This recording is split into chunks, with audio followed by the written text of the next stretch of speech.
Smart is here. Oh, well, that's, yeah, that's right. On the construction. Oh, it was on the construction. Yeah, That's the best. yeah.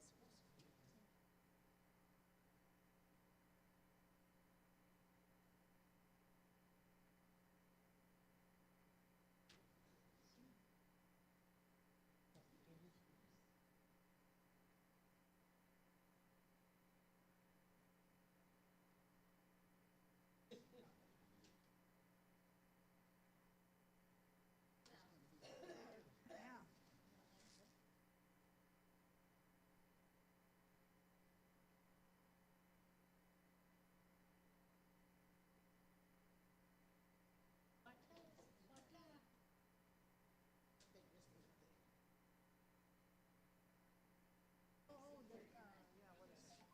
yeah, what is it?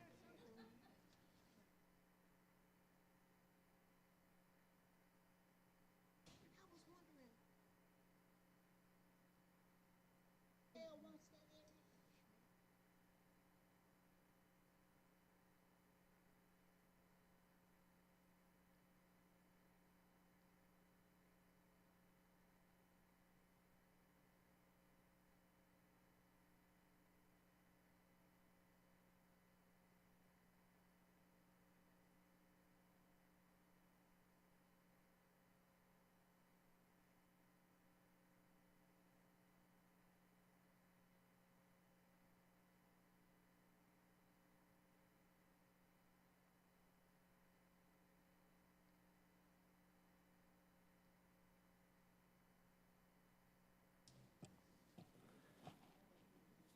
Okay, I'll call the meeting to order at 7:04. Can we have a roll call, please? Mr. Allred, Here? Mr. Andreessen, Mr. Fell, Mr. Hopkins, Here. Ms. McFarland, Present. Mr. Rose, Here. Ms. Sims, and Ms. Yu. Here. Okay, so it looks like we have a quorum. Are there any changes to the agenda? Yes. We would like to continue plan case number 2500 T25. That is the amendment to, deals with porches and porch stairs, which I assume most people in the crowd are not here for that, and they're here for the comprehensive plan. So I think just to respect everybody's time, we're going to continue that to the next plan commission meeting, March 20th? March 20th, yes, next week.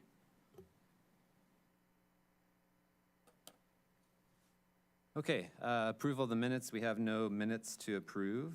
Communications, any communications? Yes, and so all the communications that we received up till about 5 o'clock today are printed out and have been given to Plan Commission. By my count, there's at least 22 these were regarding the comprehensive plan. I did want to point out a couple of the communications asked that that they be read into the record. That's not something that we do at Plan Commission. It's not in our bylaws. It's not in our public input guidelines. That is something that City Council does. I just wanted to state, so we're not going to read those into the record, but they will be part of the record, and you have them in front of you. Okay, thanks for that clarification. Okay, so we have no continued public hearings, no old business. That brings us to our new business for this evening. As Mr. Garcia just said, plan case number 2500 T25, we're going to continue that until the March 20th meeting of the Plan Commission, which brings us to plan case number 2502 CP25, a request by the Urbana Zoning Administrator to adopt the Imagine Urbana Comprehensive Plan, which is available at the address shown there. While staff is getting set up, I just want to say, first off, I want to thank staff and all their partners for all the work that they've done putting this plan together over the last actually it's more than 4 years, I think now. It's exciting to be starting this phase of the process. I also want to lay out the sort of plan for the meeting or this portion of our public hearing tonight. So first, we're going to hear a presentation from staff about the comprehensive plan. Then we'll open it up to public comment, and we'll take public comment. We're going to leave the public comment open because at the end of this, the plan is to continue the public hearing until our next regular meeting of the Plan Commission on March 20th. But after we've exhausted the interest in providing public comment this evening, we'll have some time for some discussion amongst the commission and possibly some direction, the possibility of providing some direction to staff on how to proceed or changes to recommendations in terms of changes. So with that, I'll turn it over to staff. Thank you, Mr. Allred.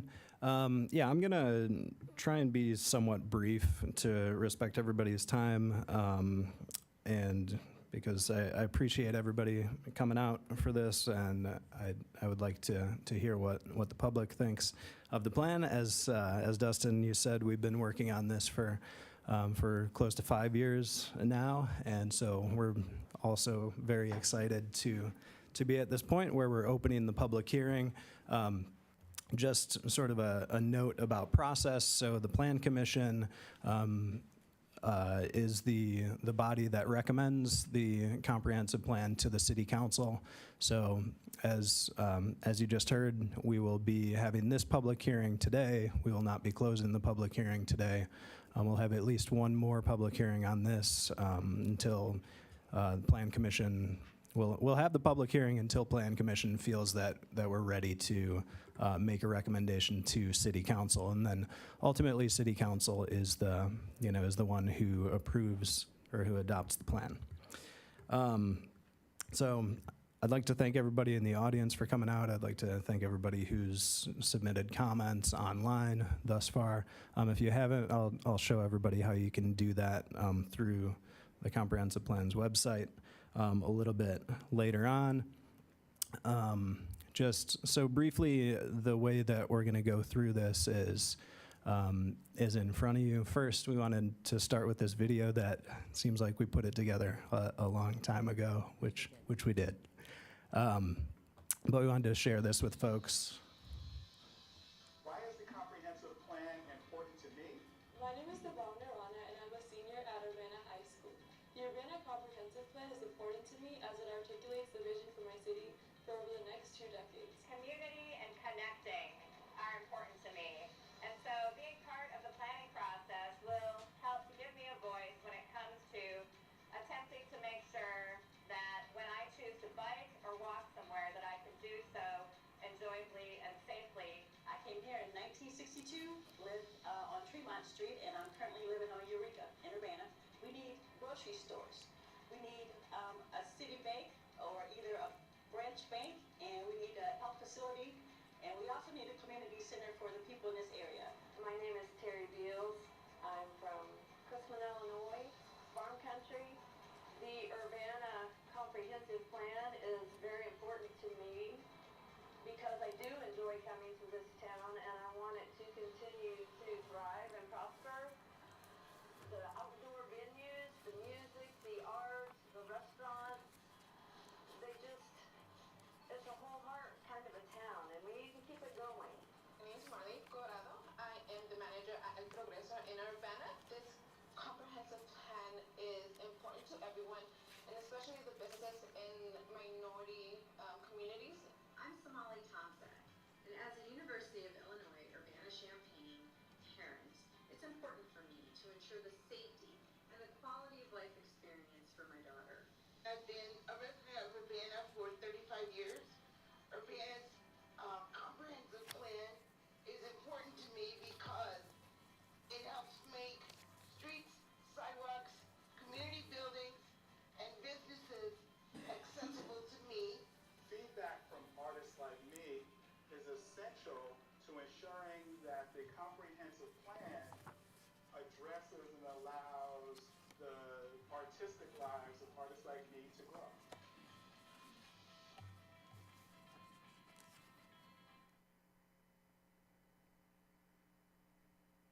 Okay, so So I think one thing that that video shows is, you know, we, from the start, we tried to get out and talk to as many people as we could, get feedback on the plan early. It's been a really sort of iterative process. We've had several sort of different phases of public input, different ways to reach out to the public, going door to door in some neighborhoods that, you know, in areas where we typically don't hear from folks. We wanted to get out and hear from them for this, so we went out door to door to hear from them. So this plan is really the culmination of just a lot of input from the public on what they want the future of Urbana to be. And that's what, you know, that's what brings us here tonight. And I'm going to walk through sort of an overview of the plan pretty briefly, but talk about what a comprehensive plan is, what our process was a little bit, going through big ideas, big and little moves and metrics, because those form the core of the plan, along with our maps and place types, which kind of talk about what different areas will look like in the future. We'll go over a little bit of the feedback we received so far, talk about a timeline moving forward, and then we'll get to the public comment. So see if we can go through kind of quickly. I'm gonna, I think, go ahead and pull up the plan if folks haven't been there. Well, I assume a lot of folks in the audience have been there, but let's go.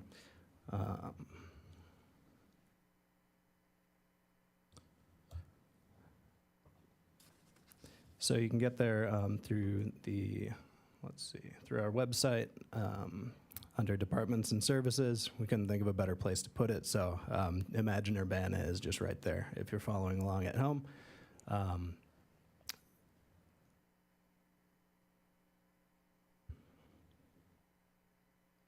Oops, wait, that's not the one. Here's where the draft plan is. Okay, sorry about that. You can also just go to Imagine Urbana. You can type in Imagine Urbana. It'll go to that website I was just at, and then it will bring you to the plan. So when you get to the plan, there's this landing page where comments are still open, as this is you know, this is still in progress. If you need to know how to comment, there's a link here on how to comment. There's also one up here. I guess I could go through that real quick just to show everybody while we're at it. So it'll just walk you through, and when I get into the plan, it'll show you. But on the left side, there's just an area that allows you to comment. It's pretty easy and self-explanatory. So the way the plan's structured, you know, obviously we have an introduction and some background information. We talk about what the plan is, how it's going to be used. Give the background, and then really sort of the heart of the plan is starts with our vision and values. So I just want to go through these just so that you all know where we're coming from with the rest of the plan. So Urbana's vision is that we are a welcoming community for everyone. And our values are that the city ensures equity and inclusion in all city services. The city is a welcoming, livable, and healthy community. The city has a thriving, resilient economy and environment. The city celebrates and enriches its cultural vitality. And the city promotes growth within the city's borders. So those really form sort of the structure of the rest of the plan, which follows from there. There's a handy graphic and some information about sort of how the rest of the plan is structured. So we have big ideas, which are really the overarching goals for Urbana's future. And I should say comprehensive plans usually have a timeline of 10 to 20 years. We talk about 20 years in here. Our current plan is from 2005, which was 20 years ago exactly, so it's a good time to adopt a new plan for the next 20 years. So we have our bigger ideas, which are the overarching goals, and then we have what are called big moves and little moves. So big moves are really the strategies that we use to achieve those goals, those big ideas. And then under the big moves, how we achieve those are little moves. So those are kind of the little steps, the actions we can take to achieve our big moves and our big ideas. And then we also have metrics in here to sort of track our progress, because a plan isn't much good if you can't actually tell if you're actually moving forward and achieving it. So we track progress with metrics. So that's the basic structure of the plan. I'm not going to get into too much detail on the rest of it. The other big component of this plan is the section on maps. So we're a city. Most of what's in the plan has something to do with being spatially located out in the city. So we have three maps. So we've got one's called place types, which sort of identifies the type of place, whether it's a neighborhood or, say, a commercial area or large green spaces. Those fall under place types, and we get into details on what each of those place types entails. Then we have a map that's connections or connected city, and that shows the streets and paths and future future connections that help people get around the city safely and comfortably. And then we've got something new for this plan that we don't have in our current plan. We're calling development opportunities. And this is just sort of highlighting some key areas that we can focus our staff time on. We have limited staff, so to sort of identify key areas where planning staff, where economic development staff, where other staff can really focus our efforts over the next 20 years to sort of achieve the rest of this plan. If you're in the plan and you're looking for maps, you can either get there through this link up at the top, or you can just come over in the table of contents here. Now, we did get some feedback that the maps are not super legible, and I just wanted to point out, and I added some text here to make sure that folks knew that this isn't the highest resolution you can get. So it says click here to open the map. So if you click on the map, it will either, depend on your browser, it'll either download it to your computer or it'll just open it within the browser. So that'll give you a much higher resolution map for some of these. For this place types map in particular, we heard that it was hard to read because there weren't enough street labels on there. So earlier today I fixed that, uploaded it onto the plan. So now you should be able to better orient yourself and understand sort of where where the cutoff is between these different place types on that map. So, and let's just see. So yeah, then you should be able to zoom in and street types, or sorry, the streets. Ooh, that's way zoomed in. I didn't want the street names to be too prominent, but so maybe, I might need to tweak it a little bit. But now you can see sort of all of the major streets were labeled in white before. Now sort of more minor streets are labeled sort of in a gray. So hopefully that helps folks out. But if you still have trouble with it, let us know. Also, if you're here tonight, there's all these maps are on the walls behind, so you can take a look at those. So a connected city map, if you've been following along at our study sessions, this was one map that needed a bit more work, so I updated it pretty extensively the last couple of days, made it much more legible, I'd say, cleaned up the colors and things. So. And identified sort of how we're prioritizing projects. And just made it easier to read. So if you haven't looked at it for a little bit, that'll probably be new to you. It should be easier to read.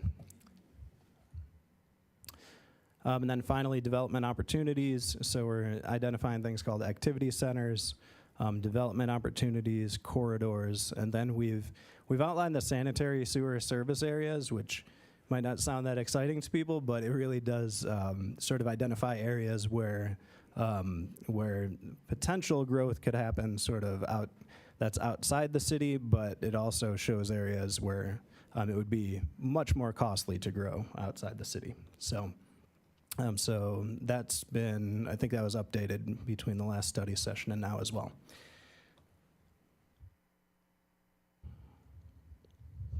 So that is really kind of an overview of just sort of a really broad overview of the structure of the plan. We have received, and I haven't had a chance to read all the feedback because we were receiving it all the way up until at least 5 o'clock today. I think. Well, one thing I should point out, which I skipped this, but it's really what is a comprehensive plan? A comprehensive plan is a policy document, so it kind of guides how sort of guides what we want to do for the future. But it's not a rule book. It's not a regulatory document. So the comprehensive plan itself won't do things like change zoning or get rid of design overlay districts that are already existing.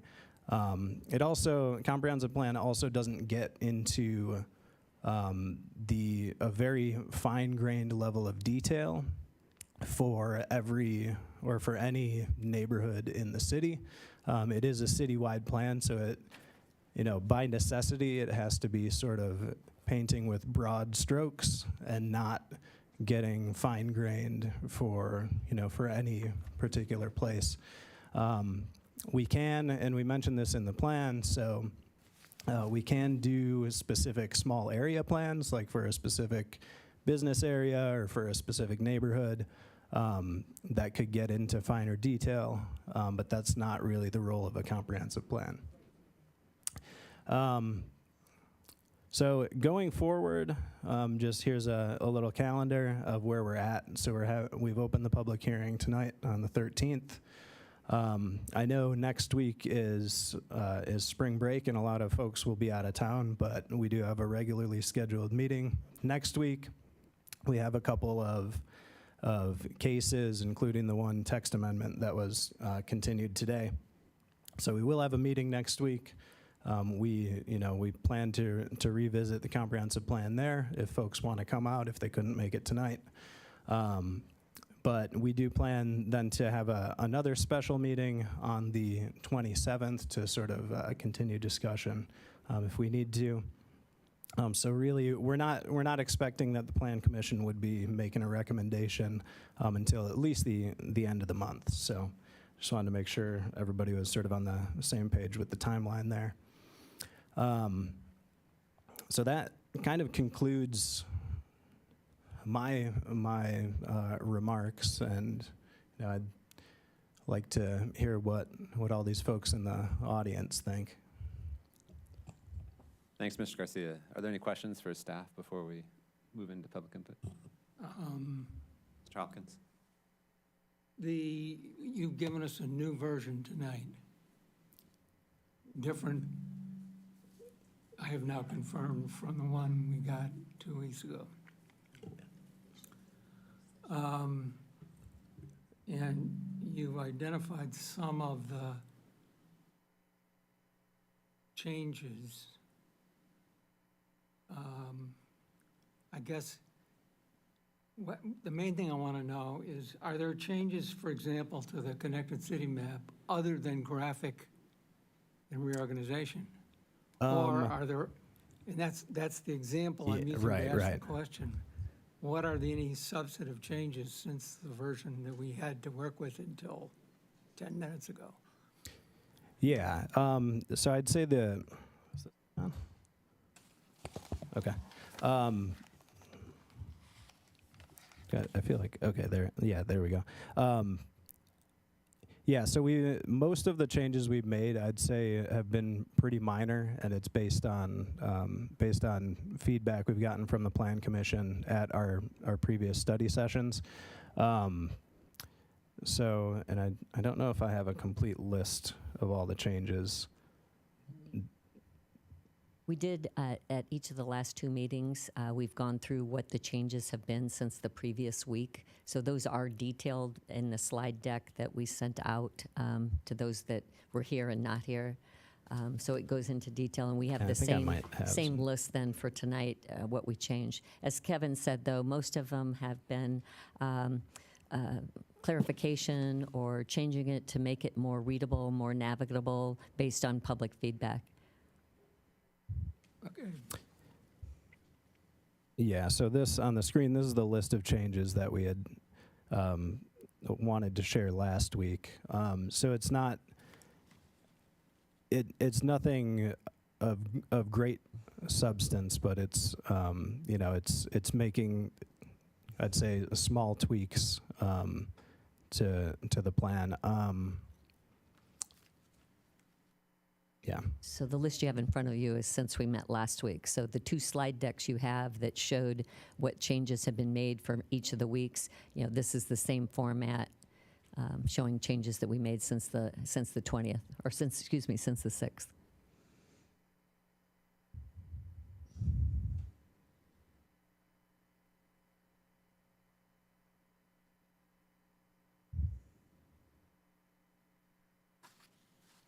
Okay.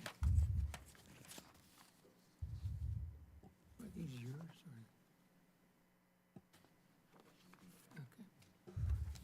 Okay. Okay, any other questions for staff? All right, seeing none, I'll open it up to the public. We do have quite a large audience tonight, so we are going to be limiting each public comment to 5 minutes. You can see the timer off to the side there. Other than that, if you'd like to address the commission, you can come forward, state your name, and sign in, and tell us what you have to say.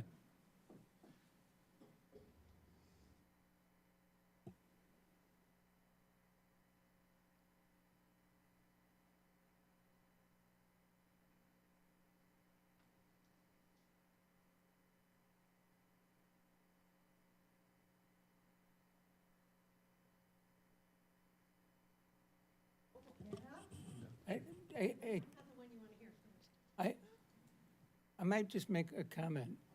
There may be some of you out there who were confused, as I was, when getting the postcard mailing, which implied this was a more informal, implied to me that it was a more informal kind of interaction open house. But this is a public hearing, so.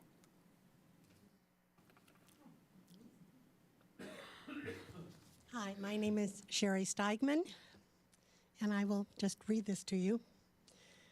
I am concerned that in the Imagine Urbana comprehensive plan, the safety of those who live and visit here is included almost as an afterthought at the bottom of a list of the city's big ideas. It should be a government's first priority. We must provide our police chief with the manpower and equipment he needs. Making walkability a priority implies that you do not want cars in our community, an impression I've had for a long time. I guess you want Urbana to be a small village from the 1800s, but without the horse and buggy. I walk for exercises a few blocks a few times a week, but I have neither the time nor the inclination to visit friends or run errands by walking or riding a bicycle, especially during cold or very hot or in days or in inclement weather. The former applies to 7 to 8 months of the year in Urbana, and the latter at any time during a 12-month period. Please fix the potholes. Few businesses can thrive if customers come only from an immediate vicinity of a few blocks. I must assume that your emphasis on increasing low-cost housing means you want to increase federally subsidized housing.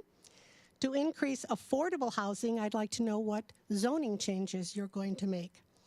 And I have to say, I object to tax money being spent to subsidize businesses and apartment buildings, because we already pay, as you know, a substantially higher tax rate than most of the communities around us. I have very little hope that any opinions questioning or expressing opposition to the plan at this meeting will move the incoming mayor or the city council. I have lived here and loved my community since 1978. I weep for it now. No family with a choice would want to send their children to our schools. My children, our schools were wonderful, particularly the middle school. These people are not moving to Urbana. Stores have closed due to rampant shoplifting. Fear of walking alone at night is spreading. I find it all very sad. I want to thank you all for the time you do put in. Thank you. Excuse me, could you please sign the piece of paper up here, please, so I can get your name for the record? Thank you. I think we all signed here. Thanks for your comment. Hi there. Can you all hear me okay? My name is Grant. I live in Ward 2. I'm just down the street from here. Anyway, I just wanted to put in some things that I've been doing in preparation for this public hearing. I would like to express that I am in favor of aspects of the comprehensive plan, which includes the pedestrian and bike and mass transit-centric planning objectives for the next 20 years. As a person who does not have a car, who walks everywhere, and lives in group housing, this is something that would be very helpful for me to be able to get around the city and folks in my situation. We're not the majority, but we do exist. And so I also wanted to respond to some issues that I've encountered so far in online discussions about this comprehensive plan. One is to address the vacancy rate concerns and the idea that we don't need any housing stock because the vacancy rate is relatively high compared to the national average. And I just wanted to provide a counterpoint to this in that looking at the census.gov data, it turns out that for certain parts of Urbana, we do have elevated vacancy rates, and there's a whole number of potential explanations for that. But what I can confirm is that our rents in this area have gone up year over year. And so I think that that does indicate that there is housing pressure that remains in this area. Champaign County, on the whole, I think has a much lower vacancy rate than Urbana does, but we're part of the same metro area. Yeah, and I also wanted to speak to, I think, some objections to developers. For example, the student housing was an objection that I came across. That I think that the vacancy rates on these may be high because they are generally poorly managed. And there are some examples from Washington, D.C. on public housing that has very high housing pressure, but has poorly managed public housing with vacancy rates of about 25%. Also, we have new developments, and those do take a long time to stabilize. And we also have, I think, the most serious issue. The housing stock that is being built in the city is at price points above what the majority of demanded housing stock is. And I think that there's a number of complex reasons for that. But from what I've looked at the Champaign Regional dashboard was that we generally have housing stock. The majority of it falls between $0 and $1,000 per month rent. And these new developments are over that, and sometimes well over that. So those will remain vacant because there isn't demand for them. I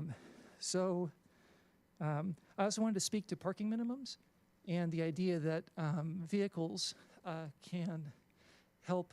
I think that they pave over issues and concerns about safety, as was mentioned earlier. There are concerns about walking after dark, and some folks do not feel comfortable being out after dark and walking more than a few blocks. So taking a car feels imperative. Same thing for mass transit isn't always available and isn't always necessarily convenient or go to destinations that people want to. And as well for inclement weather was another thing, is there's generally a lacking of a provision for people to be able to get around, for example, when it's icy or when it's otherwise uncomfortable or inconvenient to do so. So that's all I've got there. So the last thing that I would like to do is invite some proposed alternative developments. One of these would be increasing the maximum occupancy for existing structures.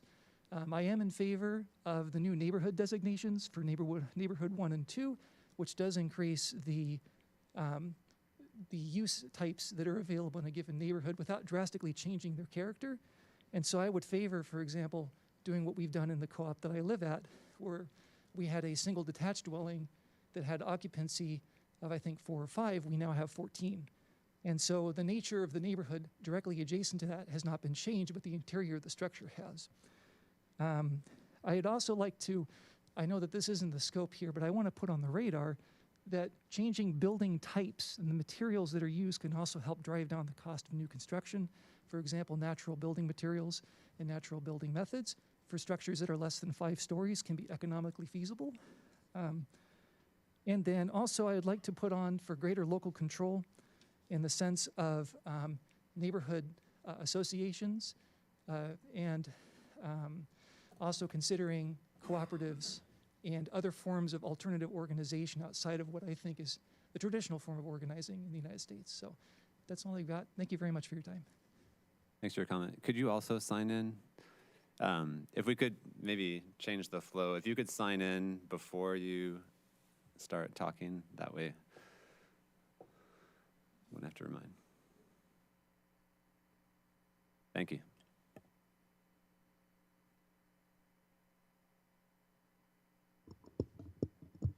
Hi, my name is Olivia Webb. I live in Ward 2, and I've been an environmental educator here for about 8 years. So I had 2 different comments, and one is just on the green space aspect. I love how much we invest in our parks here, and I've seen firsthand over and over the effect that that has on children and adults in this area. I just wanted to suggest that we think of green space less as one of the types of land uses here. We have residential, commercial, and green space, and more as a thing that coexists with all of those other types of land use. Native plantings around town, micro parks, that sort of thing. This all forms sort of an ambient environmental education, and it amplifies all the investments that we've ever made in our park district here. So you can have as much, you can pour a lot of money into making field trips to your local parks, but that's still, you know, there's an equity issue there. And the Urbana Park District, I know, has been thinking about these issues a lot. So if all of Urbana leaned in to this idea that we have native plantings in as many places as we can, we emphasize, you know, these mini parks, no matter how small, I think that we would really, like I said, multiply the investments we've already made in our natural areas here. And the second thing I wanted to say is that, like Grant, I'm a member of a housing cooperative here in town, and I'm not sure if the commission is aware that that is a pretty thriving way of living here in Urbana. There are many housing cooperatives where people live in groups and cook and clean together. This is just a way of living that's not an apartment, it's not Greek life, but it is a way of creating community. And so if you're looking at low-income housing, if you're looking at denser housing that is not creating the densest apartment complex you possibly can, I think that leaning into housing cooperatives is a way to achieve that. And I'm sure that I or any of the members of our housing cooperative would love to talk to the commission about that further. But thank you. Great, thanks for your comment.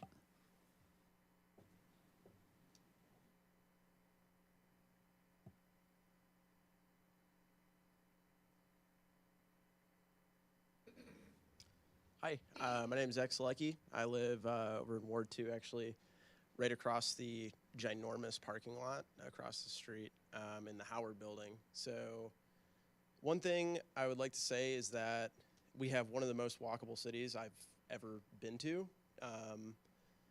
But that is only true in a very specific part of town. So I'd be willing to bet most of us here and most of the talking that we're doing is centered around West Urbana. But meantime, there is portions of the city that have very little sidewalks or streetlights down to the south and east. So I would really like to emphasize the importance of keeping these areas in the discussion, and they're really forgotten about. The other thing, we have a wonderful transportation district already, but really only if you live on Green Street, right? So these ideas of like walkability, public transit, and having a city that is drivable, not necessarily mutually exclusive. I have this building that I live in. There are 7 parking spaces for 16 apartment units. And when those fill, I get a ticket for parking in the ginormous empty parking lot in the middle of downtown for no reason. There's no parking meters. There's no way for me to ever park there. So things like that, if we're getting into, that kind of ties into zoning and like medium density apartment stuff too.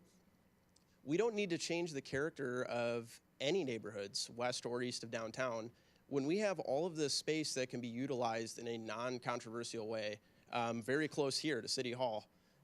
There is space that can be improved upon and made more efficient without controversy, without compromising neighborhoods. So I'd really like to reiterate, you know, everyone in front of me has made some like really good points on both sides of things, and they're both equally valid and not mutually exclusive. So I just like people to think about, okay, well, where is the middle ground here? I think we can all agree that there is so much empty space downtown that can be drastically improved upon, really without any argument. Great, thanks.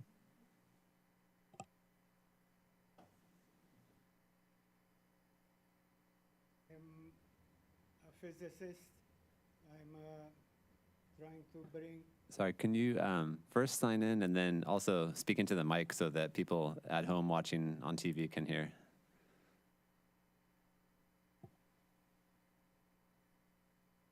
Okay, so I will try to show a big idea which was missing along history and caused huge division along history, huge conflicts, huge wars, and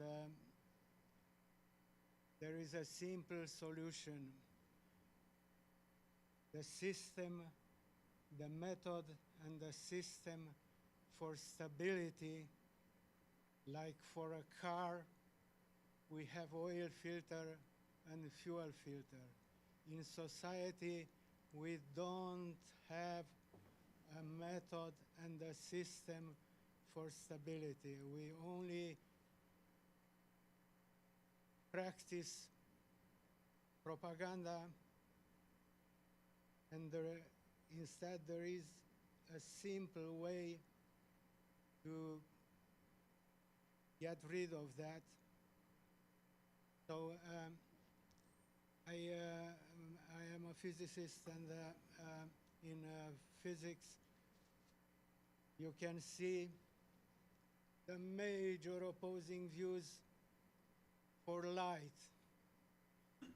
One part says it's a wave. The other part says it's not a wave. And people with smart brain still fall into one side and the other side.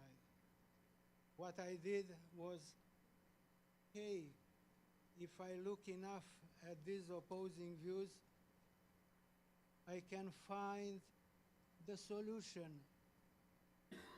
I can see that there is a missing fundamental experiment, while if we practice only my view and practice the other view, we don't succeed to see that there is a fundamental experiment which was not done by the smartest people.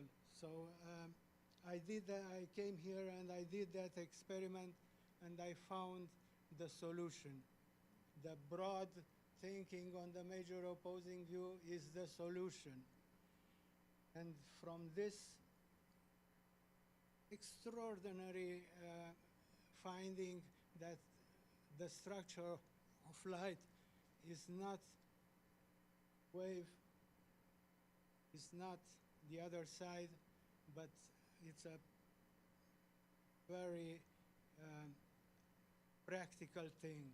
So I used this method of broad thinking on the major opposing views for a life here, and I found that by a systematic practice of the broad view on the liberals and the conservatives, we see that it's missing the system for stability in society. So I tried to make a school to spread, to show how this system for stability, method and system for stability works. And I went, for instance, to many representatives, senators, but they are busy with their activity, and this is way too much.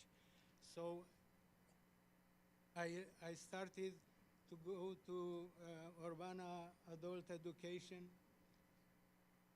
to show that people can learn very simple this system for stability in society, but they also cannot. They are busy with their way.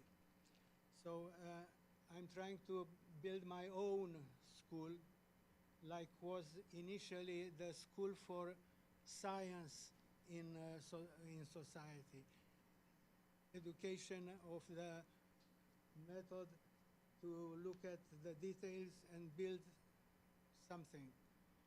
But this method is the method of broad thinking on the major opposing views of liberals and conservatives. I'm sorry, but you've reached the end of your time limit. We have to move on. I will try to see if you guys can help. If not, I will do my own money to make this school, to show that broad thinking on the major opposing views is the solution, that you and me, we are together, and not, I will fight you. Did you say your name? Corneliu Costescu.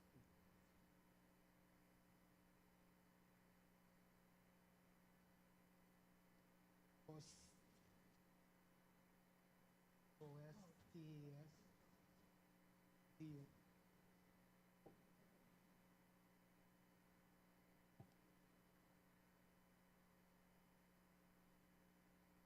Just a quick question, more than a comment, and that is, we're looking at a comprehensive plan, but I'm also looking at the corridor, Philo Road, where it says this is our business district as we pull into town from the south.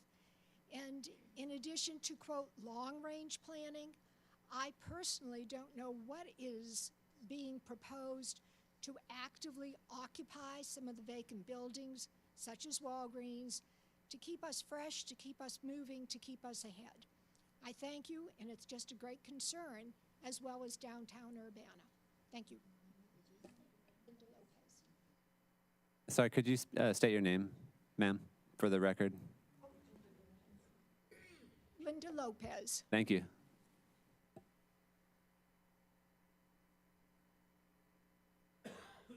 Good evening. I'm Jim Webster, and I came to the meeting tonight. I wasn't going to say anything, but excuse me, I'm here.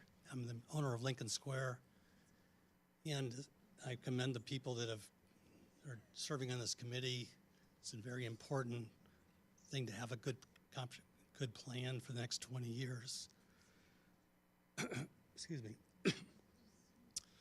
I haven't read the plan in depth, but glanced through it, and I noticed there was one sentence talking about Lincoln Square out of the whole plan.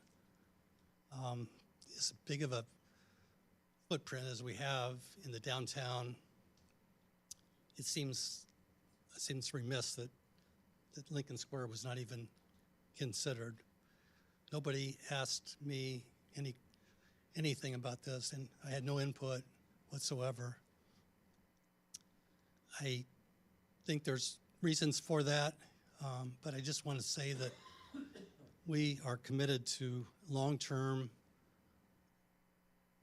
vitality in downtown Urbana. I'm a long-term owner, and God willing, I'll be a long-term owner in the future. Investments I make are based on that assumption. I don't think people realize how many events we put on for the community and have become, to some extent, an ad hoc community center. Nearly every weekend we have an event or two that we have received no money, where we have obviously expenses. And Lincoln Square is not where we want it to be. We have very high aspirations, and we want it to be a place that people in Urbana could be proud of. We want it to be a unique mall where people on Mom's Day come and see this is a mall of non-traditional stores, art, music, food. And I just wanted to say that. I'm not a very good public speaker, but I've spent a lot of time and effort into the project and really look forward to the future and hope to have a better relationship with the city in doing so. Thank you. Thanks for your comment.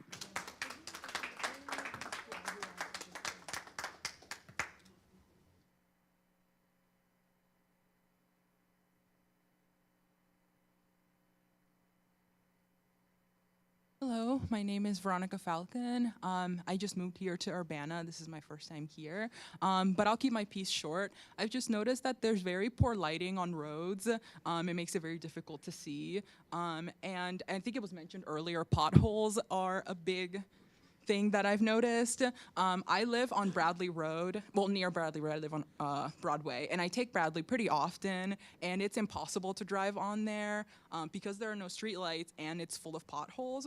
I noticed that they're opening a new golf course, and I'm assuming a country club, which will increase traffic in that road, which will only deteriorate the road even further. So I just wanted to bring that to your attention, and hopefully it gets addressed in the future. Thank you. Great, thank you.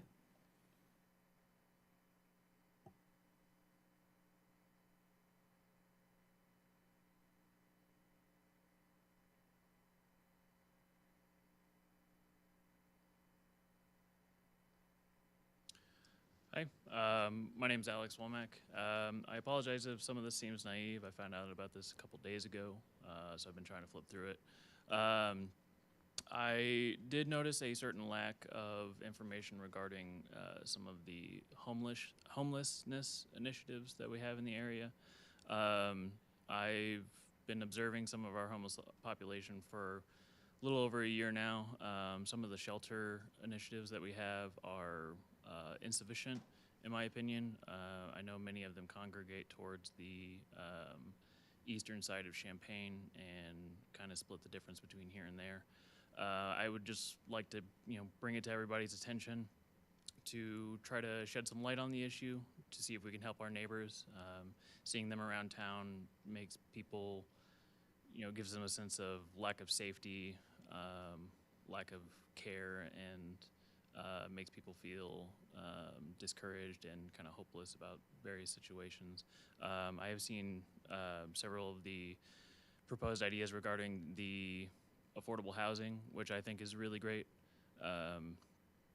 However, it doesn't necessarily address what happens when people fail and what happens when they do end up on the street.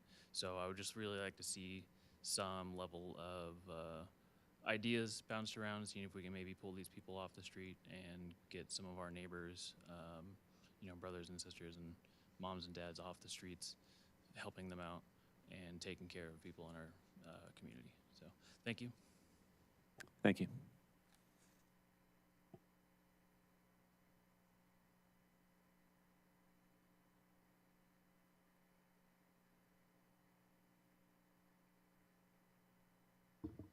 Hello, my name is Soup. My pronouns are they, them.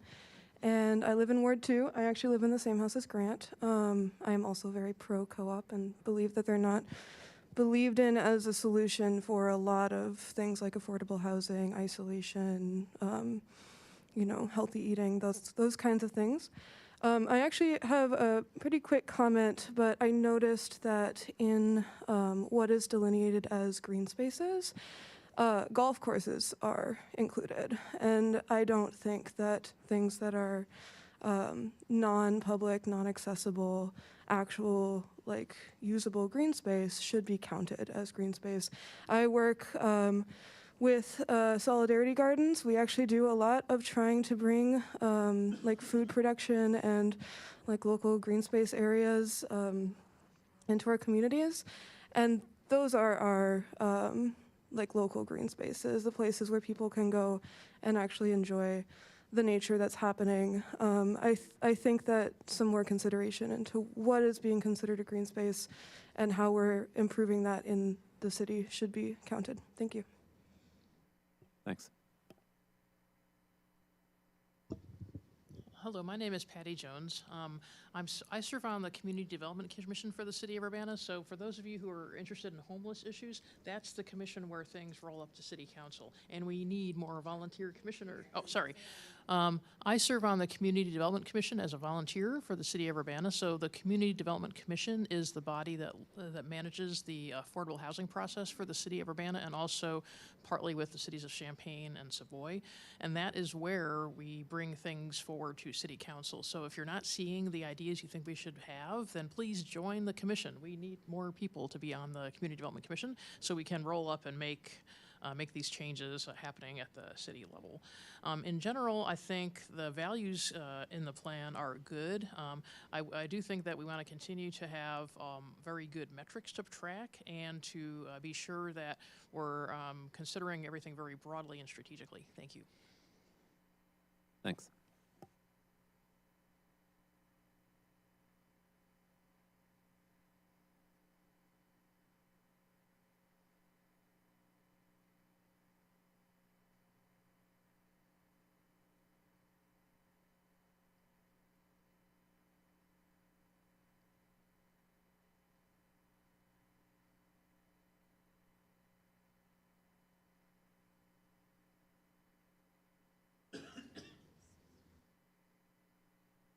Hello, my name is Dennis Roberts. I've had the opportunity to serve on the City Council in the past, and I'm currently on the Historic Preservation Commission. And I have a very strong interest in the downtown. When I was the council member, the downtown was mostly my district, and I have some thoughts I'd like to share to you. I've looked through the city plan online, and I've put in numerous comments, which if you look for my name, you'll find them scattered throughout the plan, but I just thought I'd mention a few tonight. Mainly, I'm interested in the vitality of the downtown. I think that we have a unique downtown, which is different than Champaign's. We're kind of more quiet, more unique. We have a lot of buildings in our downtown is only about 3.5 blocks long and about 2 blocks wide, so you have to love it and care for it carefully. Recently, the Historic Preservation Commission, about 2 years ago, created a downtown historic district for Urbana, which is a great idea. We do know that we also appreciate landmarked buildings to support the historic preservation of our community, and probably most of the people in the city don't want to see the downtown change radically into a looks like some street in Chicago. I don't think that we're against larger blocks of development, but they need to be built in a way that's harmonious with what we do have, because what we do have is unique and it's kind of a gem. I also helped create, back in about 2008, the Joseph W. Royer Arts and Architecture District. It's a district that celebrates Royer's achievements as an architect. And when we talk about the arts in Urbana, I think we also have to realize that architecture is also a form of art and needs to be respected. So I'm encouraging, and I've been talking about my desire to see a downtown overlay district which gives guidance to new development downtown so that anything that is built downtown, it can still be modern, but if the materials resonate and if the building structure form and size resonates with what is next to it, we will be able to maintain a handsome downtown without losing a downtown that is rather unique and sort of more of a historic venue for buildings. We don't want to have a building built in the middle of the downtown Main Street, for example, that looks like some kind of space module that came in from, the future. It wouldn't match and it wouldn't harmonize with the downtown. So I really recommend a design overlay district to be applied to the historic district so that we can guide people in future renovations and construction. One of the things about the downtown that would be vitalizing would be events downtown. And we do have some events that are kind of annual. We have the Folk and Roots Festival that comes to downtown. But, we used to have the Sweet Corn Festival. And I always thought, well, the Sweet Corn Festival, I mean, I didn't grow up here. I came from someplace else. And I thought, well, we don't grow corn in Urbana so much. I mean, the farmers do around us, and there's a really good one, in Hoopeston. So what are we doing that for? But it was a venue to bring rock and roll groups to downtowns to add a lot of activity and have beer sales, which is really useful to everybody. I would like to suggest something different. We're looking for a downtown annual event, and I would say that we have numerous cultural groups on the campus of the U of I who would probably enjoy and benefit sharing their culture and their music and their dance and their performing arts in Urbana if we had an international cultural festival once a year here in this town. I think that would be a great idea, and it would be fairly easy to do. It's as easy as anything else, and it would bring students from the university and their families and people from the community to downtown Urbana, maybe for once or twice at least. And if it was an annual event, I really recommend it. Also, connectivity to the U of I campus should be pursued through the Boneyard Creek.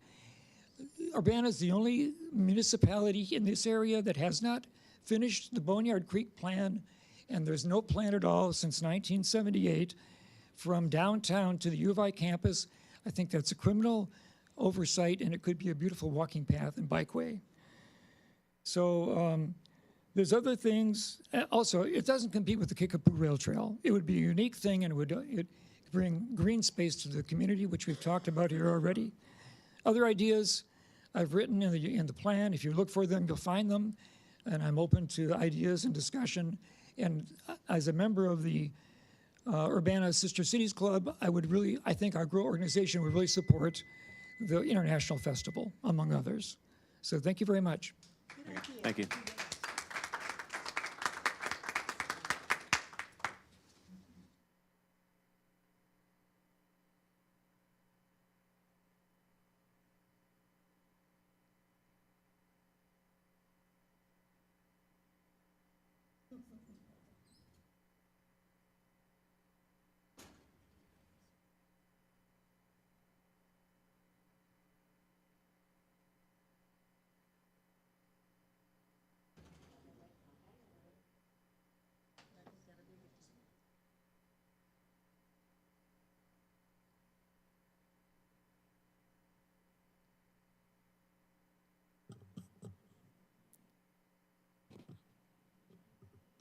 Somebody making a move? No? Okay. Is there anybody else in the audience that would like to speak about the comprehensive plan?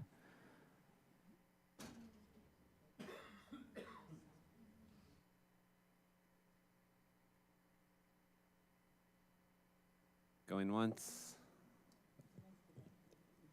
Going twice?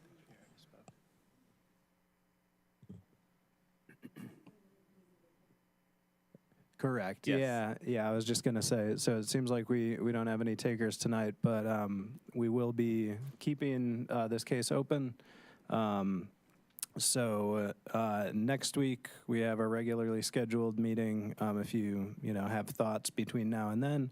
Also on the 27th, we're planning to have a special meeting, where we'll also discuss the plan. So please, if you haven't had a chance to read it, digest it, give us comments, come to that meeting, email us, planning@urbanail.gov now. We just got new email addresses, but thank you all for coming out. I think we're gonna have some discussion here, right? That's the plan. Yep. Okay, so seeing as there's no more interest in providing public comment tonight, we'll leave the public comment portion of the hearing open until our next meeting. But at this point, I'll invite any of the commissioners that have any points that they want to raise for discussion.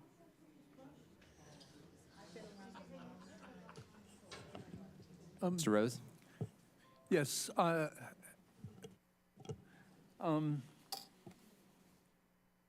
I have reviewed many of the email comments that we received, and it seems that many of them touch on first of all, the respective roles of the comprehensive plan and the zoning ordinance. And Kevin, the staff did a good job of describing the zoning ordinance as a regulatory document, the present comprehensive plan as a guidance document. But we toward the end, we have listed place types, and I sensed, coming from the emails, some confusion about what we mean by neighborhood 1 and 2. What this means to me is that neighborhood 1 has the single-family home as perhaps the core element of the zone, while neighborhood 2 might be more strongly characterized as neighborhood 2. I have a couple questions about that. The descriptions given are similar or identical?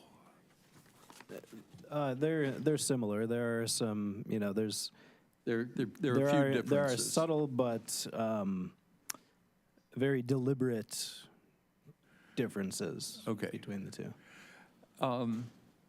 And I'm not sure just how we're best able to use this distinction between two neighborhood types. In the zoning ordinance, we have residentials, we have several residential, we have more than two residential types.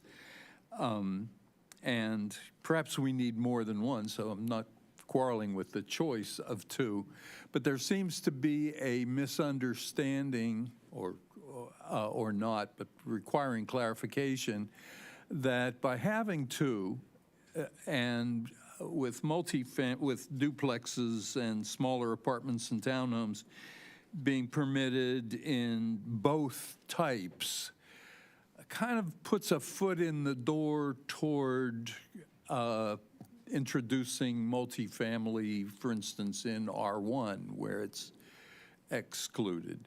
No, I think that's where that's where some confusion lies. Is that so? That's one reason that we included the place types matrix in the back. Where we kind of indicate, and the matrix in the back is really to give sort of more guidance on where each sort of development type, like say single homes, duplexes, might be appropriate. So for neighborhood one, most types of development are really sort of painted with the yellow that says, essentially more, more thought would need to be put into this at the time that we would be rewriting the zoning ordinance. Because we want to send a clear message that, in some cases that these things could be appropriate, but we're not going to say, yes, give it the thumbs up, green, it should be appropriate everywhere, because then when we go to rewrite the zoning ordinance, then whoever's doing that at that time would say, oh, look, it's green here, it should be allowed everywhere. And that's not the intent at all. Thank you. Mr. Hopkins? So picking up on this same topic, I think we need to clarify, we have decided that we don't have the staffing or the time to elaborate some of this stuff the way we have tried. But I think we need to be clear that whatever they're being called now, the place types, the neighborhood types, embed a resolution or a granular issue. These are not zoning categories, and neighborhood types might be made up in a zoning ordinance of multiple zoning categories, much less zoning districts. Now, that's my understanding of what we were trying to communicate. I think we failed. So I think we need to work on how we're communicating that in some fashion. And this is, in a way, following up on that question.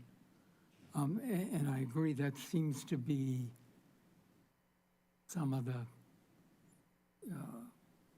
concern, especially in the emails.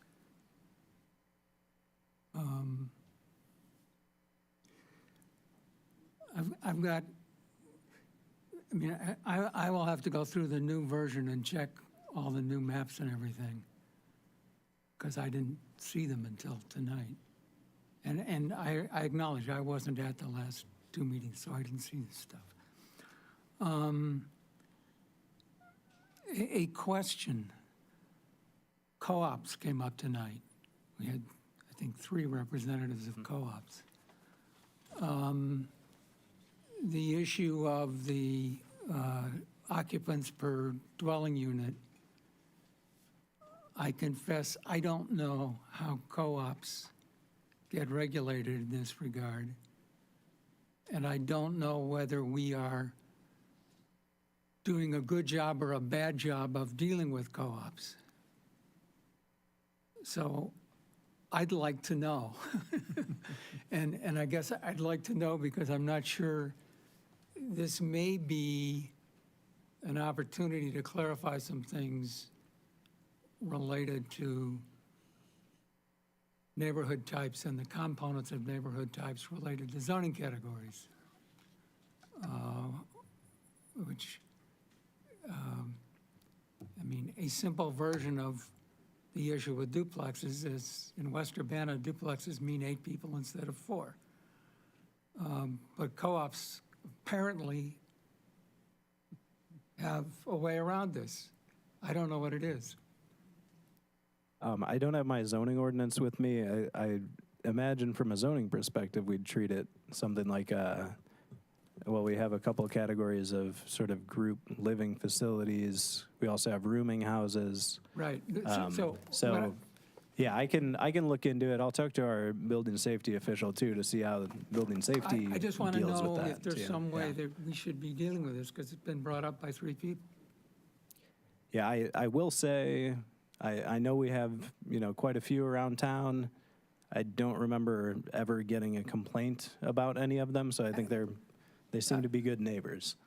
I am imagining it as a potentially good thing and a thing that might help solve some other related problems. Again, We haven't talked about it. I don't know much about it. I'd like to know.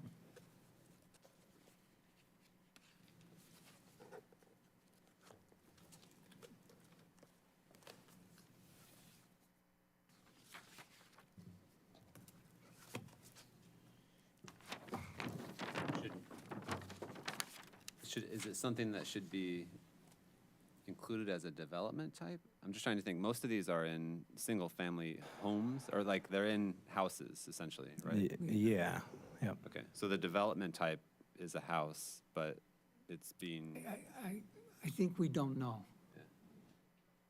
I think we're speculating about stuff we don't know. If there are 14 residents of one of these things, I'm a little skeptical that it's a typical single-family house.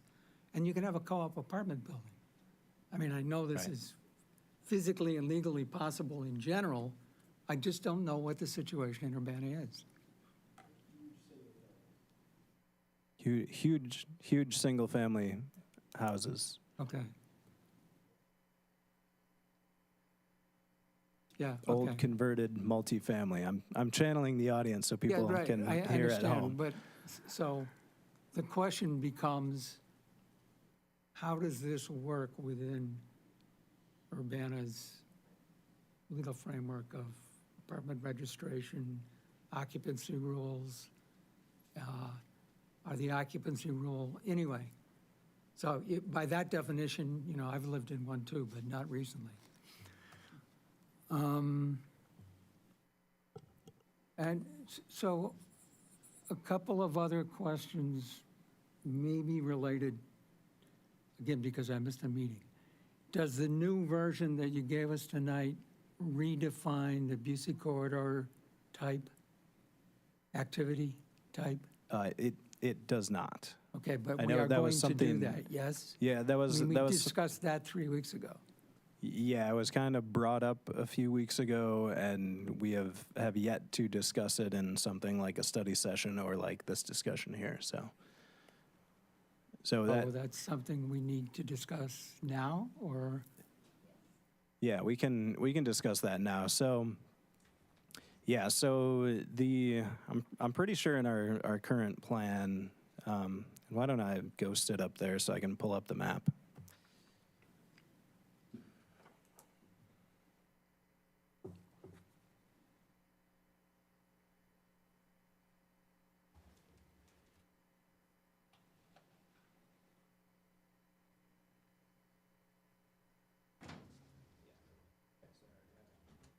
Okay, so I already have it open. So, yeah, so I think the issue that we're looking at, sorry about that. Okay. So I guess this is what I think I can zoom out a little bit. Okay, yeah, so the issue, just to remind everybody, is we sort of have downtown Urbana identified as a city center place type, and that is, I can pull up the definition here in a minute.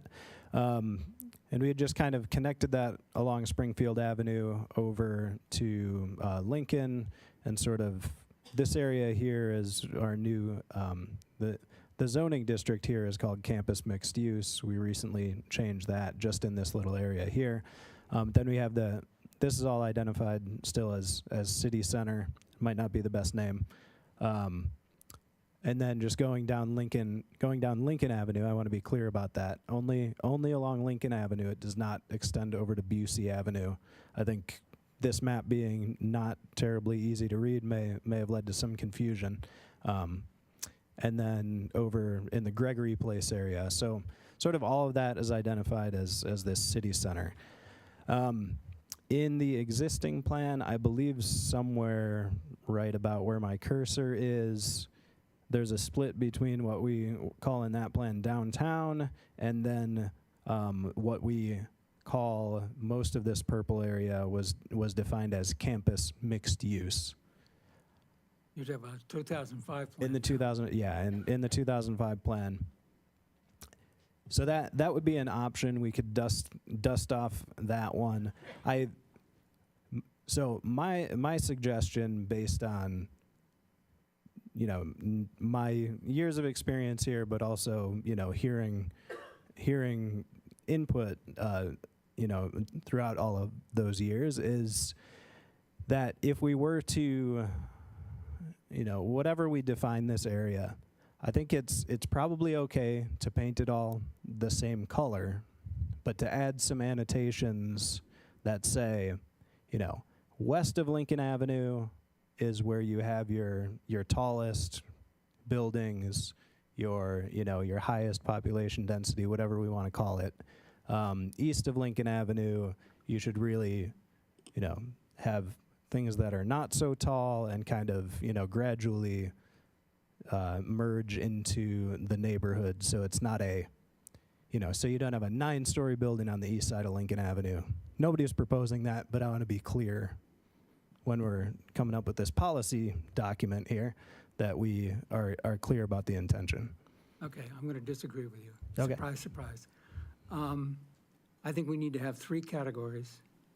I agree we have downtown, we make the break on Springfield Avenue as in the 2005 plan.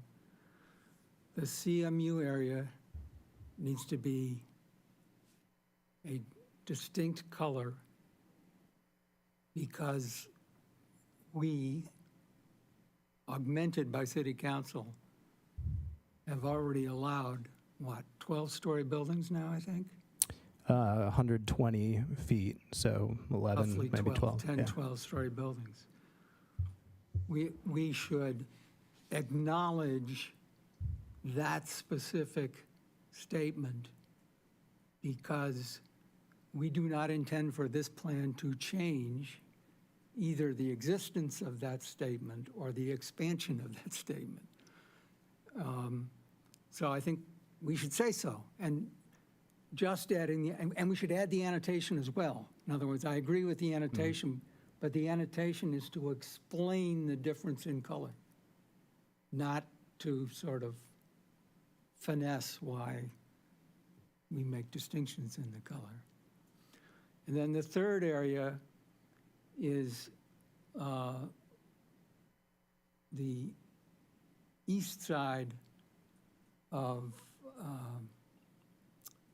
Lincoln Avenue, the west half of the east side block, which is what you've got designated here.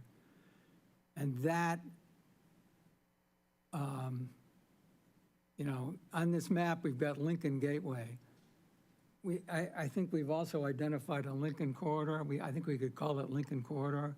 That's fine. Because it is, essentially, we want to make a unique statement about it from a planning point of view. It does not make sense, at least to me, that north of Michigan Avenue, there are going to be single-family houses on the east side of Lincoln Avenue between Michigan and University. There have been, some of us have been here a long time. But from a planning point of view, and that should be then a different place type so that we can show the kinds of things and the kinds of ways we think that should be, the kinds of ways we think the 10, 12-story buildings should be, and the way we think downtown should be. And as Dennis Roberts pointed out, downtown also has its own set of characteristics that are unique to downtown. So generalizing those between this 10, 12-story building campus tax zone is still important.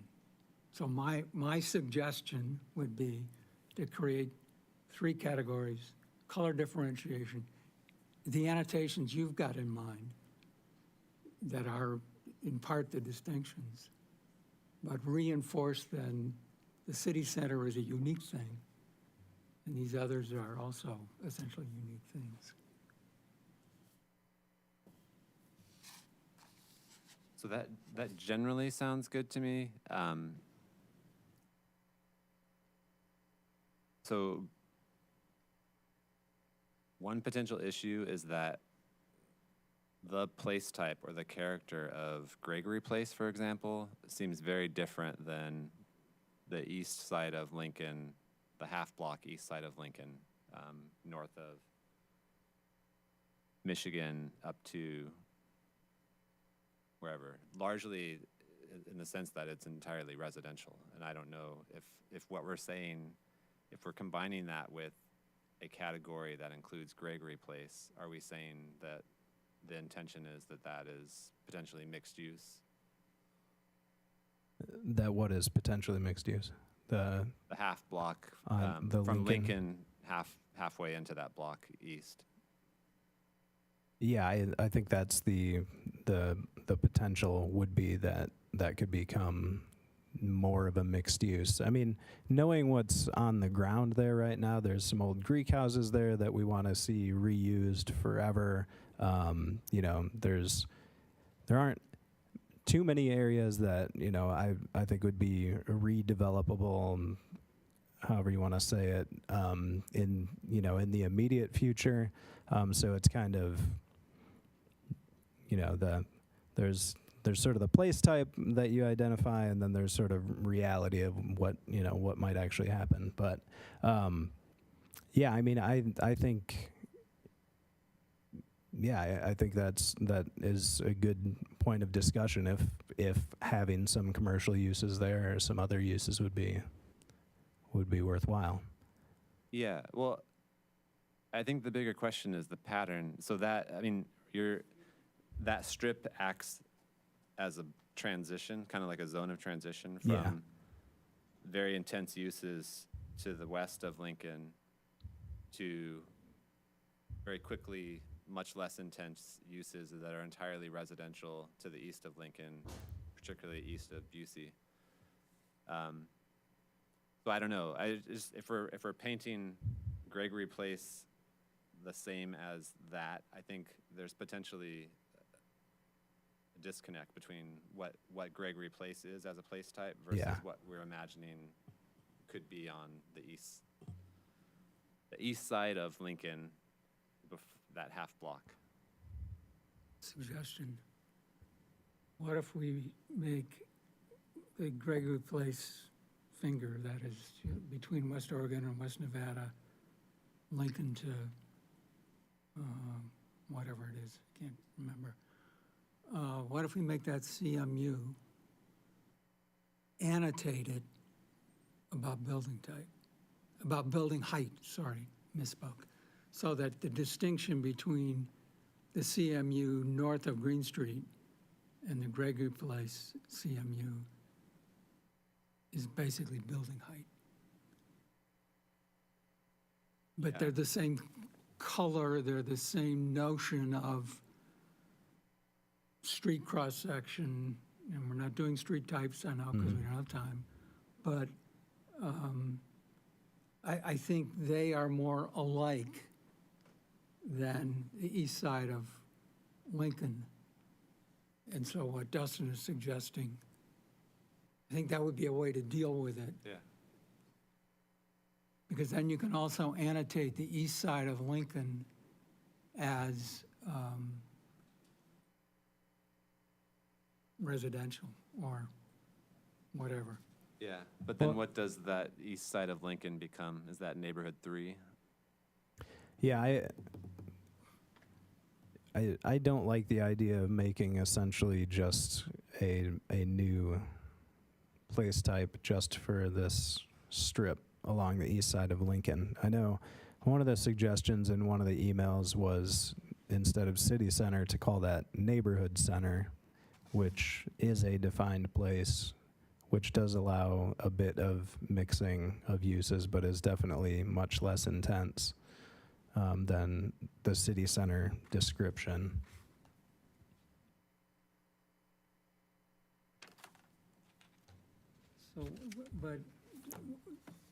So neighborhood 3 would be a new type?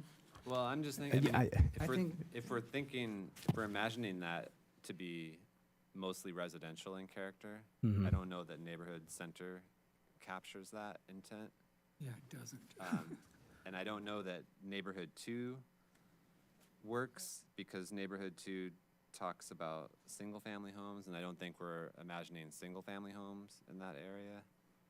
So I don't know. I mean, yeah, I don't like the idea of having a single really small strip of Yeah. an entirely different category, but. Well, I mean, that could be the type of nuanced thing that shakes out when the zoning ordinance gets revisited. I don't think so. Well, I think this needs to be the guidance for that shaking out. so. Yeah, correct. And I That's think what they've that, gotta be. I think we could, identify the area and say, this, we can add text to the map. The text in the current plans map is pretty useful. But what color? Which category then are you thinking? Neighborhood 2? Or I mean, it could be neighborhood 2 or neighborhood center. So when I'm looking at this, I actually really like how we have quite a few spots and then 2 corridors connecting those spots. For me, it looks like it has potential. It's like indicating a way to building the connectivity between the campus and the downtown. And then just instead of a huge blob in downtown, a huge blob in CMU, we're building this higher density use connection in between places. I like it.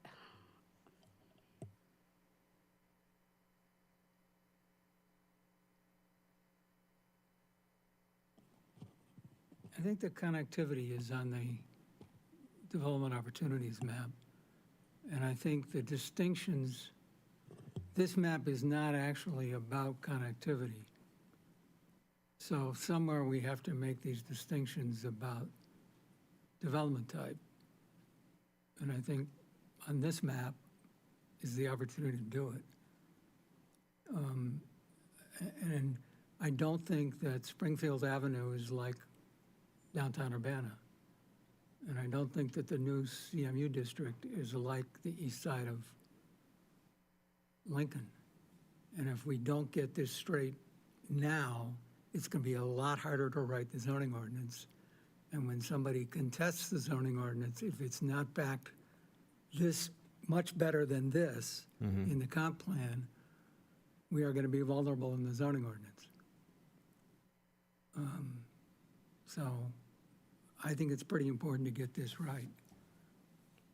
is if we were to split off downtown and the CMU, and then we have these downtown, the CMU, and then Gregory Place also becomes the CMU, but we deal with the difference in Yeah. annotations. Then we have these 2 corridors to figure out. Right. Are the development types in Springfield Avenue and that corridor currently or envisioned similar in character to the east side of? I think so.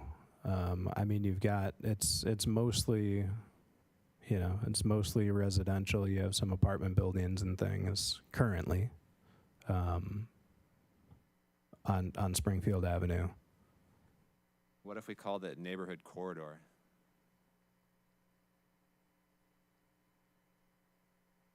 I mean, they're 2 very important Yeah, areas. yeah. One is a kind of a gateway to campus. The other is a gateway to downtown. I mean, I think it's not terrible to come up with a different category that is specific to those 2 areas. Yeah.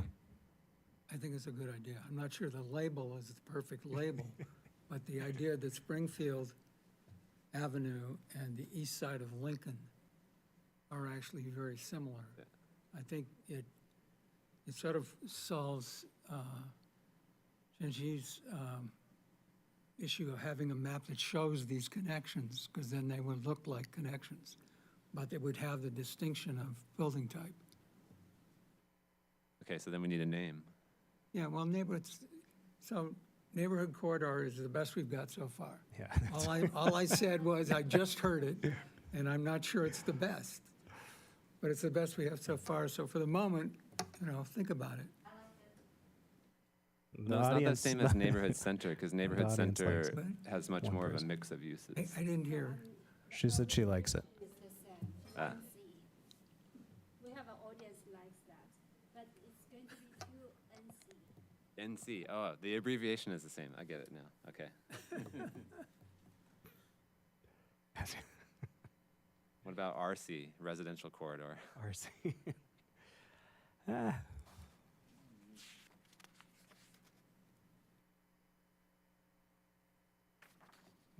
What, so we still have neighborhood centers elsewhere that we have to keep that? How do what differ?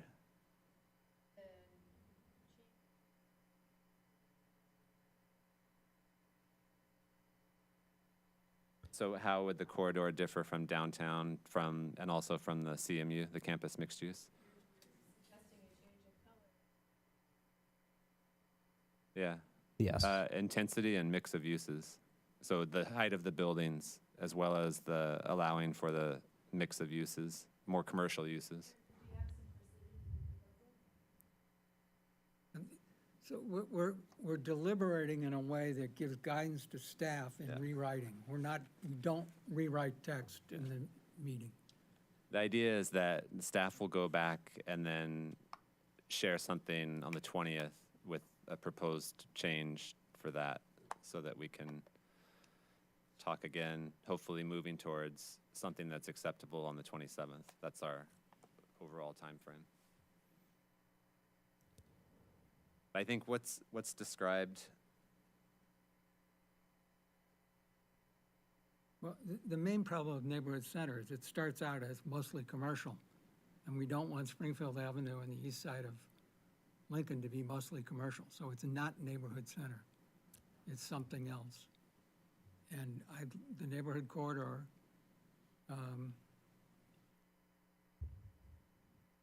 you know, if we really need to worry about the initials at this point, I'm not sure we do.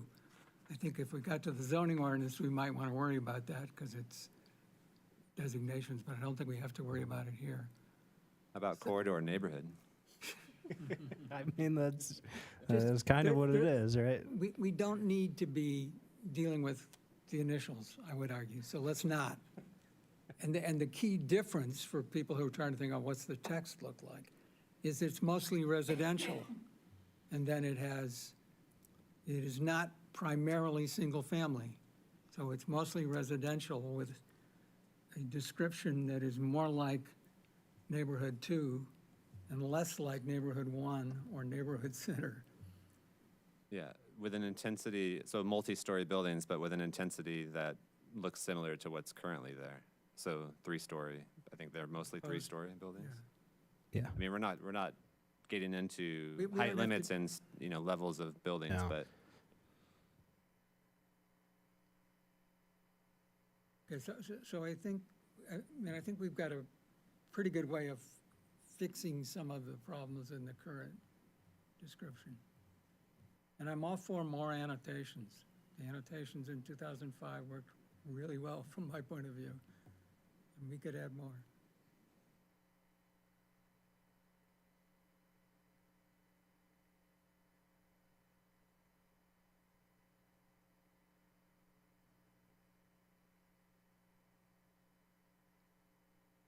anything else that we need to talk about?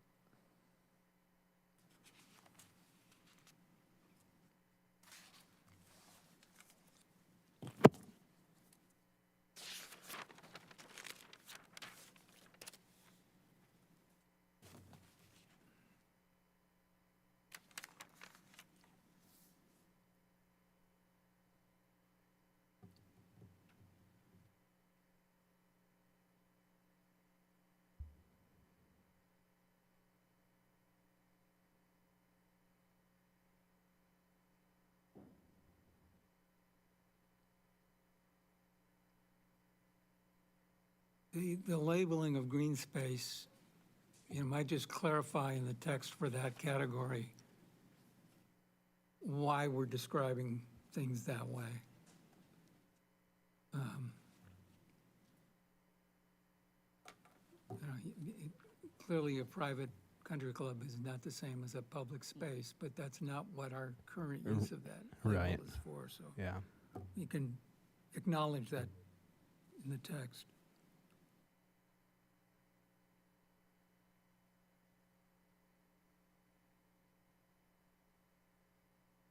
My recollection is that in the previous round of revisions, we got the sidewalks, streetlights clarified in equity terms.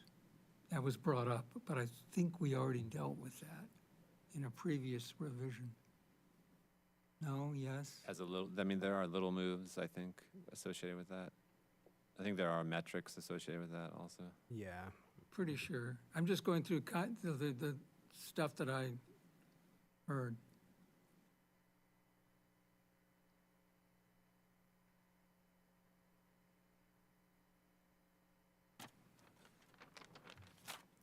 I haven't done a keyword search, but I don't, off the top of my head, I don't remember a mention of homelessness. Is that something that's discussed?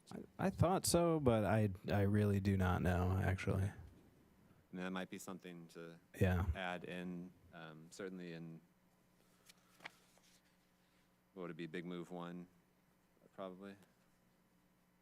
Well, where we've got affordable housing. Yeah, Big Move Yeah. 1.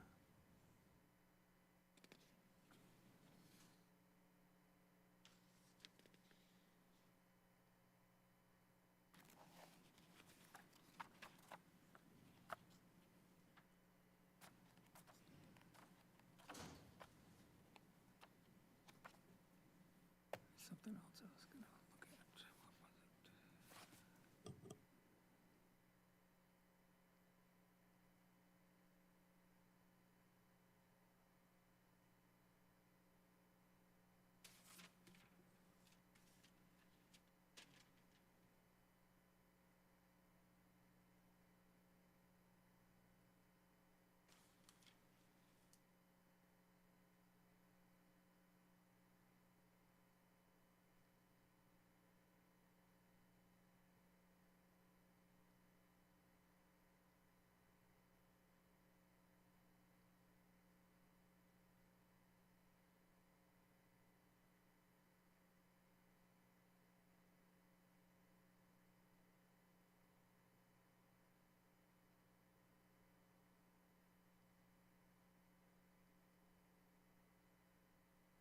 Anything else? Just in response to the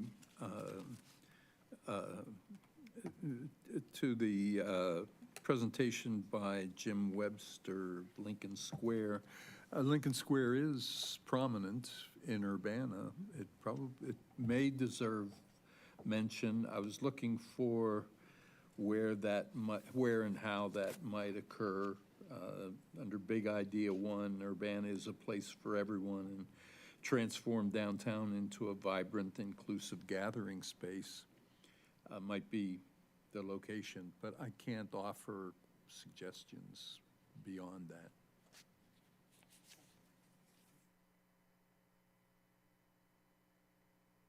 That's right. We do talk about implementing the recommendations from the Public Realm study, which, a lot of that focused in the Lincoln Square area. Also, just based on what one of our commenters mentioned earlier, maybe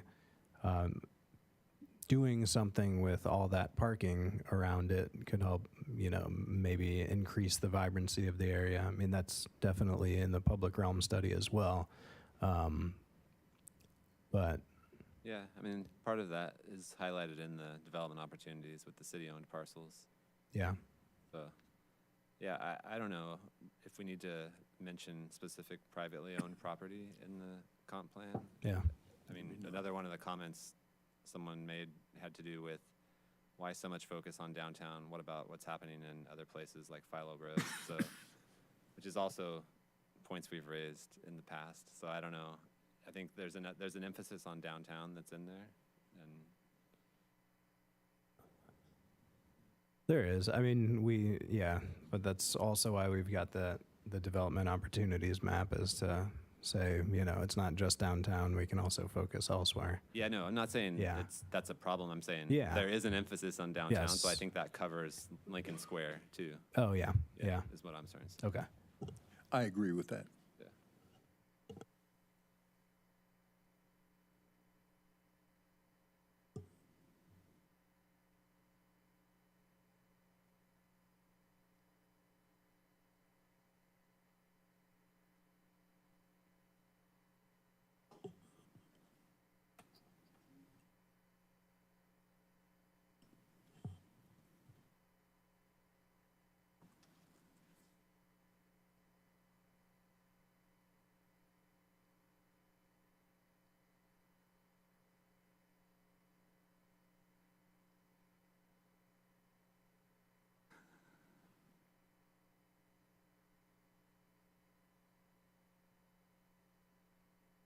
So another question that may go back to my not having been here.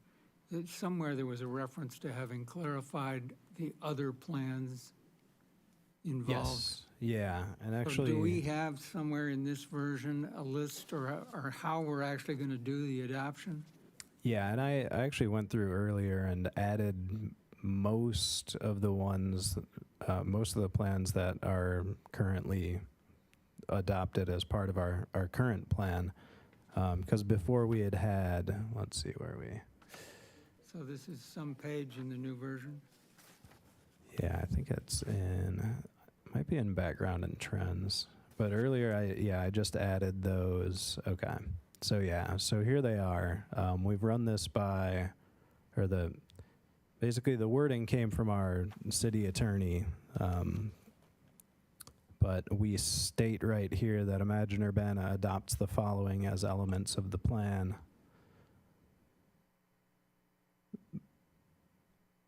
Bicycle master plan, pedestrian master plan, Boneyard Creek master plan, bicycle wayfinding plan, the county greenways and trails plan, the county hazard mitigation plan. I went back and looked at the Crystal Lake neighborhood plan, and there's good stuff in there that hasn't been implemented, and I don't see any reason why we shouldn't carry that forward.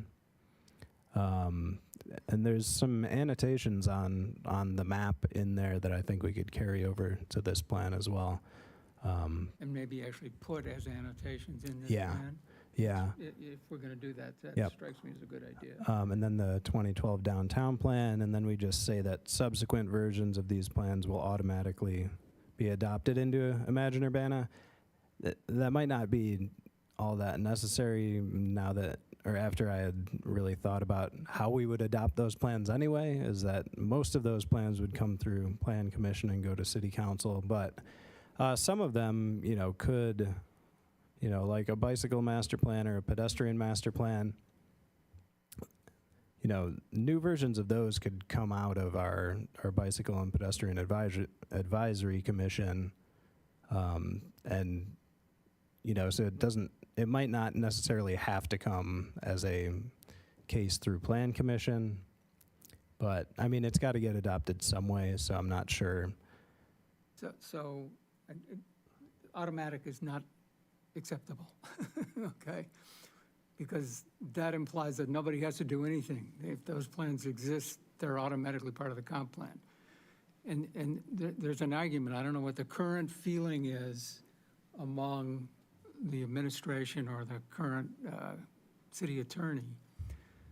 The reason, I think all of these that you've got listed were actually adopted as amendments to the 2005 comp plan. All but the Boneyard Creek master plan were.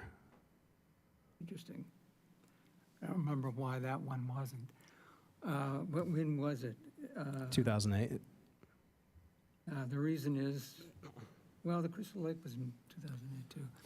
But it's not clear that these plans should be or need to be adopted as amendments to the comp plan rather than standing on their own, as the bicycle plan might come to the city council via the Bicycle Pedestrian Commission rather than the Plan Commission. But if they're going to be adopted as amendments or automatically become part of the comp plan, they've got to come through the Plan Commission I think by state legislation. I don't have it in front of me, but, which we may not want to do. Now, my understanding is the reason they were done as amendments was that the then city attorney and administration thought that they had more potential legal use as legal backing if they were actually part of the comp plan. Meaning legal backing for challenge decisions without plan basis. I think that's a judgment call. I don't know how current city administration wants to deal with it, but we can't say that subsequent things are automatically adopted into Imagine Urbana. Sorry, the mic isn't working back there.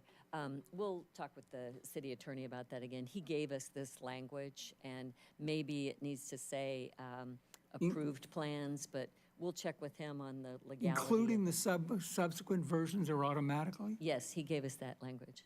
Yeah. So we'll double check though on your point. Well, I'm going to challenge it. Anyway, okay. Yeah. So we'll double check based on the comment you made about thinking It's it state needs to go through legislation. Plan I mean, Commission. an amendment to it, they don't automatically. Now, there's another problem with that statement that I have that I think is a subtlety we need to deal with. It says will be adopted into Imagine Urbana. Somehow the label has to acknowledge that it's the city's comprehensive plan.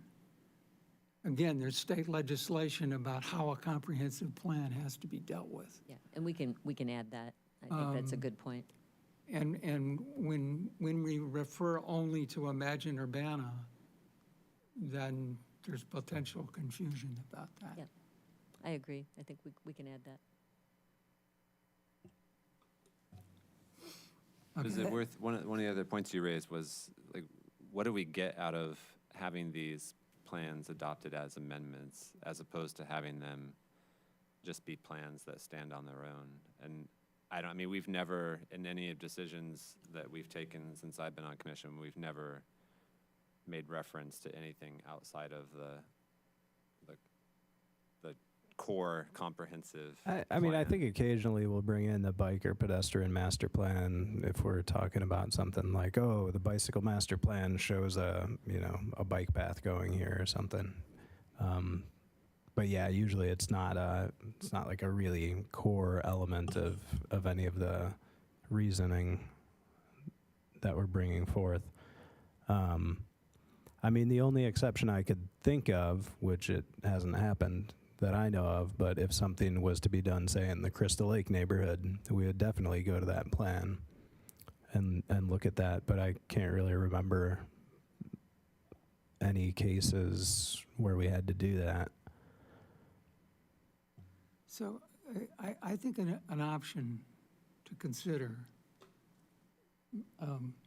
which was actually my preference 15 years ago, is not to adopt these as amendments unless we have a particular reason, as you point out with maybe the Crystal Lake Master Plan, on the presumption that the comp plan's main legal backing potential relates to land use decisions. And the likelihood that we would be using any of these other plans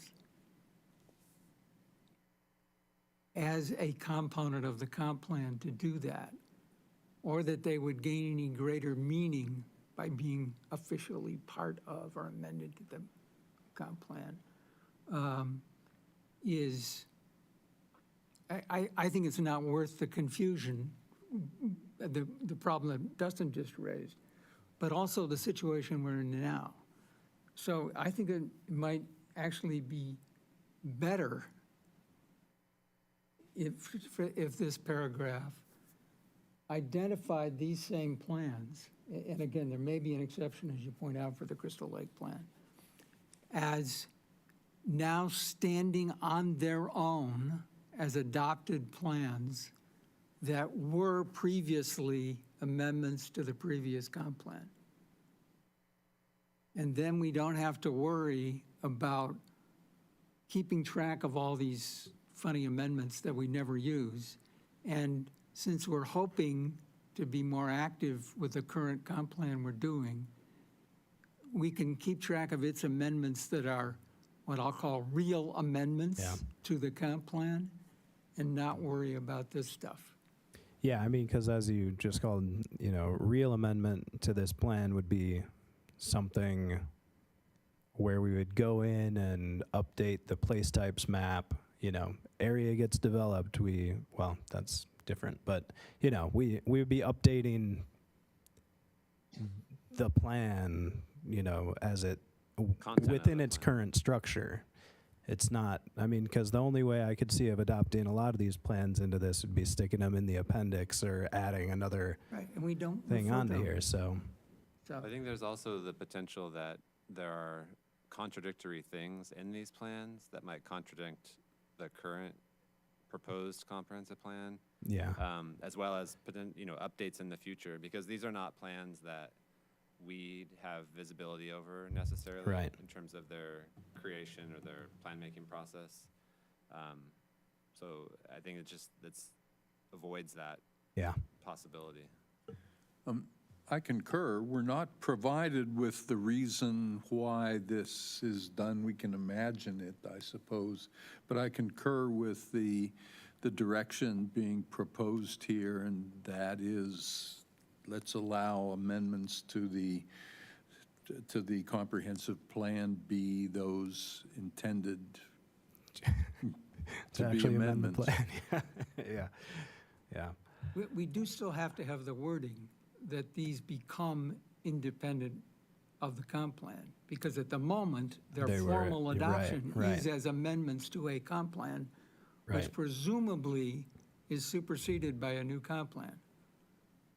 So if we want them to be alive, they Yeah. have to be alive as independent plans, which in addition, for the reason Dustin just mentioned, which if you've read anything I've written, you are aware of this argument, that it's much better if they stand on their own and express their own, and it enables them. I mean, in my view, we want the Pedestrian and Bike Commission to, what I'll call, overstate their aspirations and not be constrained by them being consistent with the comp plan.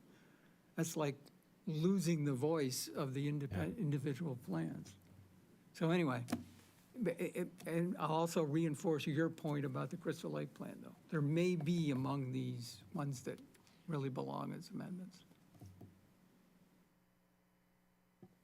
But if they do, I think we should definitely get those annotations on the map, including the downtown. I mean, the only other one that would seem to me to maybe have things would be the downtown plan, but I haven't looked at that recently, so.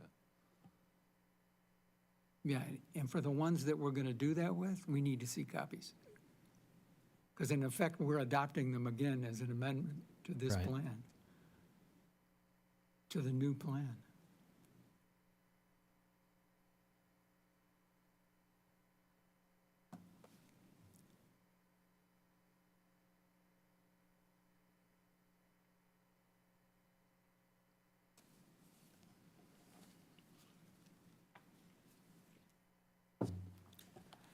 Okay, any other comments or any other items that we need to discuss this evening?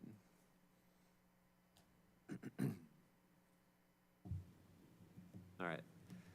In that case, so we do need to have a motion to continue the public hearing until the March 20th meeting. And if we could specify in that motion that we are intending to allow additional public comment during that continued meeting, that would be good. What's the case number? 2502-CP-25. Okay, Is that right? I move that we continue the public hearing of Plan Case 2502 CP25 to the meeting currently scheduled for March 20 with public comment period remaining open. Sounds good. Okay, so we have a motion by Mr. Hopkins. Is there a second? Second. Second by Mr. Rose. Any discussion on that motion? All right, it seems like we're ready to vote. Can we have a roll call, please?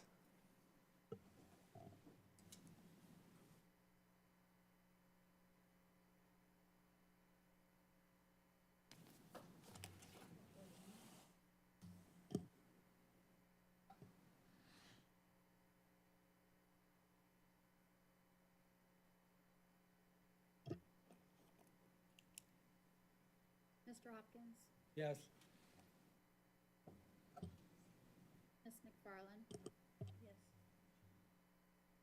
Rose, Yes. you, Yes. you're all red. Yes. Okay, that passes. So just again, for those in the audience or watching at home, this case will be continued to the March 20th meeting of the Plan Commission. And there will be opportunity for public comment during that meeting as well. Okay, that brings us to new business. We have no new business. Audience participation. Is there anyone who wishes to address the Plan Commission for 5 minutes uninterrupted on a topic of your choice? If so, please come forward and sign in. All right, seeing as we have no takers, we'll move on. Staff report. Do we have a staff report? No, I think we covered everything I was thinking about talking about, so we're good. Okay. We have no study session, no closed session, in which case we are adjourned at 9:04. Thanks, everyone.